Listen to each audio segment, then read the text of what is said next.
আরে সর্বনাশে কি করেছেন কি? তা চলেই যখন যাবেন একটু যত্নার্থী করিনি।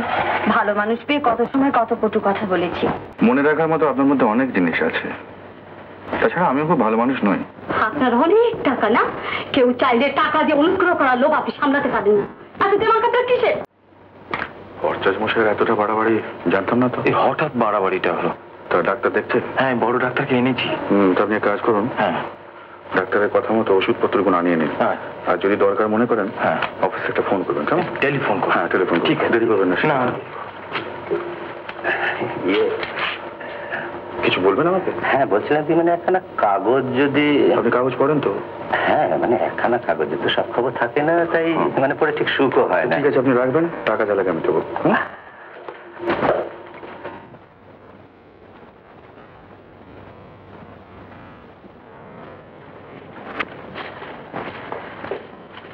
অফিস বেরোচ্ছে নাকি?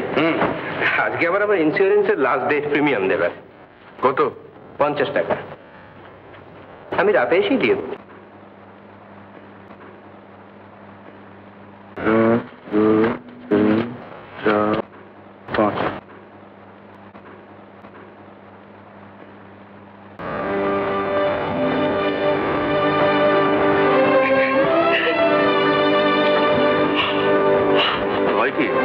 ভালো হয়ে যাবে। এখানে যেটা বলে সবার কথা শুনেছিল, কেমন? বুঝলি? কাঁদেন।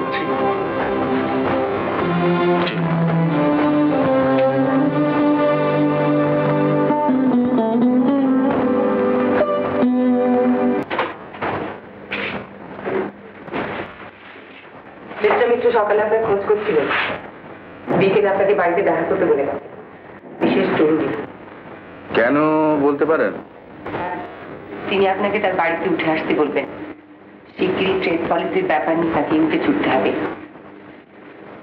এই সময় আপনি কাছে থাকলে তার পক্ষে সুবিধা হয়। কিন্তু আমার তাতে অসুবিধা থাকতে পারে। ঠিক আছে, আমি জানিয়ে দিচ্ছি।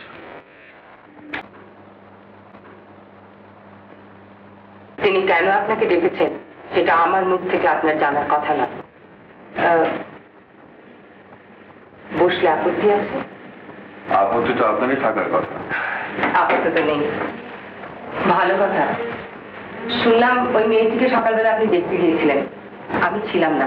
থাকলে নার্সিংহোমের দরজা বন্ধ করার হুকুম দিতেন বোধহয়। বোধহয় না, অভ্যর্থনার জন্য নিজে দাঁড়িয়ে থাকতেও পারতাম।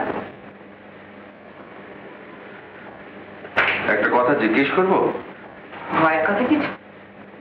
হঠাৎ যেন ওই অধমের প্রতি একটু সদয় মনে হচ্ছে। হ্যাঁ, প্রাণের দায়। যাকে ছাড়া বড় সাহেবের একদমই চলে না, যারা এক কথায় চিঠি নিয়ে কাজে ফিরে আসে, পার্বতী যাকে খাইয়ে একেবারে হাঁস ফাঁস করার মতো অবস্থা করে তোলে, আর কাঞ্চনের মতো মেয়ে যার কথা বলতে গিয়ে একেবারে কেঁদে সারা। তার সঙ্গে কিনা বিরোধ। সত্যি, আপনার এই মেয়ে কেঁদে কেঁদে একেবারে বাড়ির বিছানা ভাসিয়ে দিল। বিকেলে আসুন না একবার, অমিতবাবু আসবেন বলেছে। এইটি আপনার খুশির কারণ নয় তো? এই দেখুন, এই জন্যই আপনার সঙ্গে ঝগড়া। যাকে আসছেন কিনা বলুন। না, তারা আছে। কিসের তারা? একজনের অসুখ। আপনার এই বৌদিন নাকি? না, অন্য একজন। ও, 2, 3, 4, 5, 6, 7, 8, 9, 10 10 দিন পরে ফিরে আসছে। ঠিক কাঁদে না। আবার কাঁদতে বসেছি বুঝি? আহা, মেয়ে রকম দেখলে গা জ্বালা করে। আমি যেন ওকে মারতে এসেছি, দেখলেন তো? আরে সর্বনাশে কি করেছেন কি? তা চলেই যখন যাবেন একটু যত্নার্থী করিনি। ভালো মানুষ পেয়ে কত সময় কত কটু কথা বলেছি। জ্বালা পড়ে মাথা ঠিক থাকে না। কিছু মনে রাখবেন না যেন। মনে রাখার মতো আপনার মধ্যে অনেক জিনিস আছে, তাছাড়া আমিও খুব ভালো মানুষ নই। আমার মধ্যে কত গলদ আছে জানলে? তা একটু একটু গলদ থাকা ভালো। সকল নোরা শালগ্রাম হলে আমরা হলুদ পাটি কিসে? হ্যাঁ শুনুন, শরীরে অযত্ন করবেন না, সময় মতো খাওয়া দাওয়া করবেন। অত অনিয়ম করেন কেন? তা কবে যাচ্ছে? দেখি, বড় সাহেবের তাগিদ তো খুব জোর। 2-1 দিনের মধ্যেই হয়তো নড়তে হবে। হ্যাঁ শুনুন, লাবণ্য ডাক্তার বিকেলে এসেছিল ভট্টাচার্য মশাইকে দেখতে। শুনেছেন বোধহয়? তা আপনি পাঠিয়েছিলেন নাকি? না, ওই রমণী পণ্ডিত ফোন করেছিল। ও, আপনার সঙ্গে দেখা হয়েছিল নাকি? হ্যাঁ, দেখা হয়েছিল। কিছু বললো? বললো ভট্টাচার্য মশাই রাত কাটবে কিনা সন্দেহ। অবশ্য আপনার নামে কিছু নালিশ করে গেল, বোধহয় আমাকে আপনার গার্জিয়ান ভেবেছে। তা আপনাদের বড় সাহেবের বাড়ি থেকে ওর বাড়িটা কত দূর? অনেক দূর। অনেক দূর? তাহলে এখান থেকে নড়ে আপনার কি বা লাভ? যাই, মেয়েটাকে খেতে দিয়ে আসি।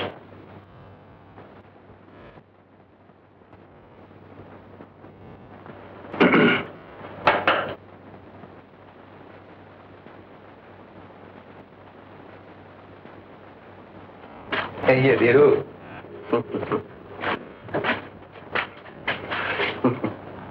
কি খবর?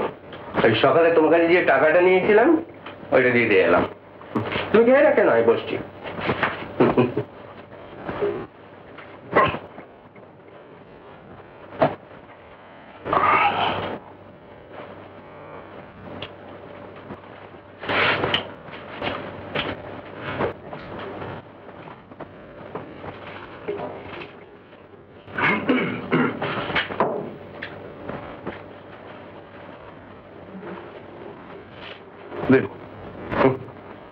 কিসের টাকা? ও টাকা কিসের? ধীরুর। ধীরুর টাকা তোমার কাছে কেন? পান খেয়ে সমস্ত ছাই পাশে গন্ধ তুমি থাকবে ভেবেছ?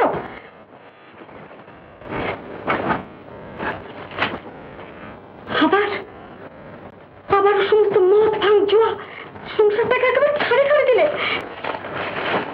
কেন? আপনি ওকে টাকা দিয়েছেন, বলুন কেন দিয়েছেন আপনি ওকে টাকা? না, ওই ইন্স্যুরেন্সের পেমেন্ট। সে টাকা আমি ওর হাতে দিই না। আপনার অনেক টাকা না, কেউ চাইলে টাকা দিয়ে অনুগ্রহ করার লোভ আপনি সামলাতে পারেন না। আচ্ছা, তোমার কাছে কিসের? কেন আপনি ওকে দিয়েছেন টাকা, বলুন কেন? ধীরুবাবু, ধীরুবাবু, আপনি একবার শিগগির আসুন, হঠাৎ বসে বসে মারা গেলেন।